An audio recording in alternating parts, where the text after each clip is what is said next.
All right, everyone, please take your seats, grab a piece of paper and a number 2 pencil. You've just entered the classroom. I'm back with another episode of The Classroom. Today I want to talk to you about how to measure ROI in social media. It's a question we get asked all of the time, and generally speaking, in our industry, that is the social media industry, you'll see a lot of consultants that don't actually understand what ROI means dance around this concept rather than addressing it head on. And I think it's kind of sad because it's a very simple formula, realistically.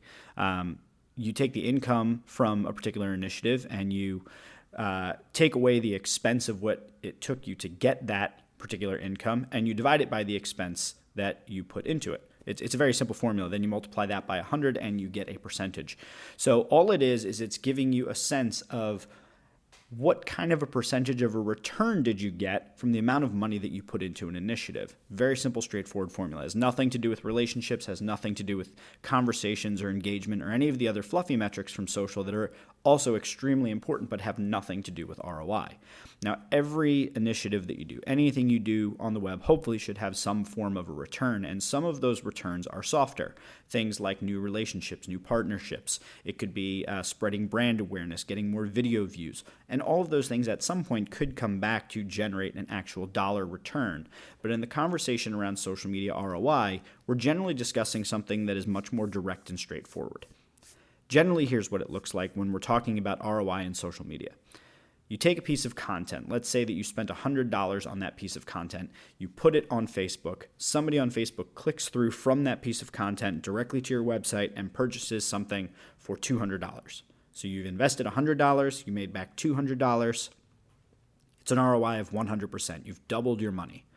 By contrast, if you were to take that same piece of $100 content, you put it out on Twitter, and 50 people come to your website and buy something for $1. You've made $50 back from the $100 investment. You have a negative 50% ROI.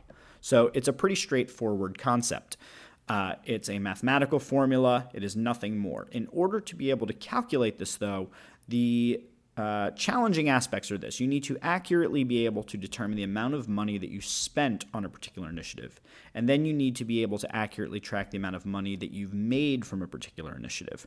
So on the amount spent, that means you have to calculate up the amount of money that you spent on the staff and resources to create it. So if you have a designer, you have to factor in the amount of time that designer was paid for, especially if they're a freelancer or an external additional cost. If it's baked in already to what your overhead is, I wouldn't count it. But you need to factor in it. Let's say you make a video, you need to determine how much did that video cost me.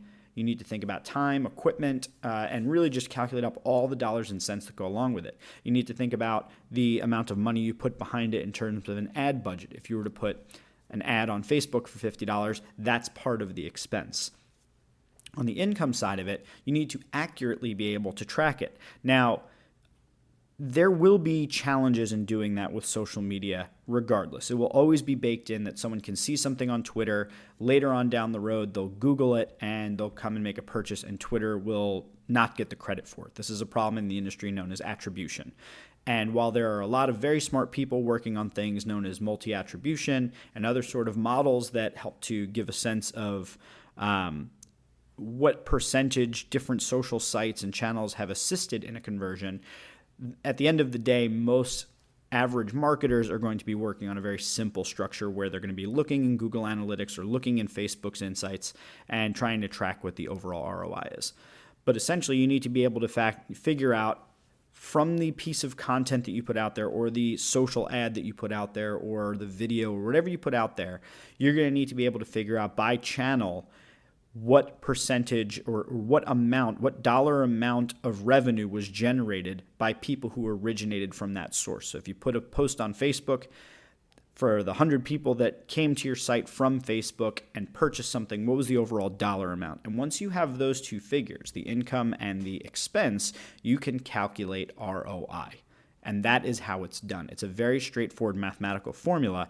The problem is that too many people dance around it. And I think that really the crucial part of measuring social media ROI is knowing when it's the appropriate metric. That is simply put the most important part, and I think it's what most social media consultants and social media agencies do incorrectly is they set incorrect expectations about what will and will not generate an actual dollar return, and also when it can and cannot be actually measured properly. So as long as we do that and we are upfront with our clients about being able to measure ROI when we can and when we can't, I think that the whole industry will be better off, and this question of how to generate ROI in social media or how to measure ROI in social media will become much less of a factor.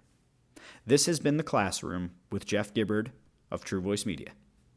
See you next time.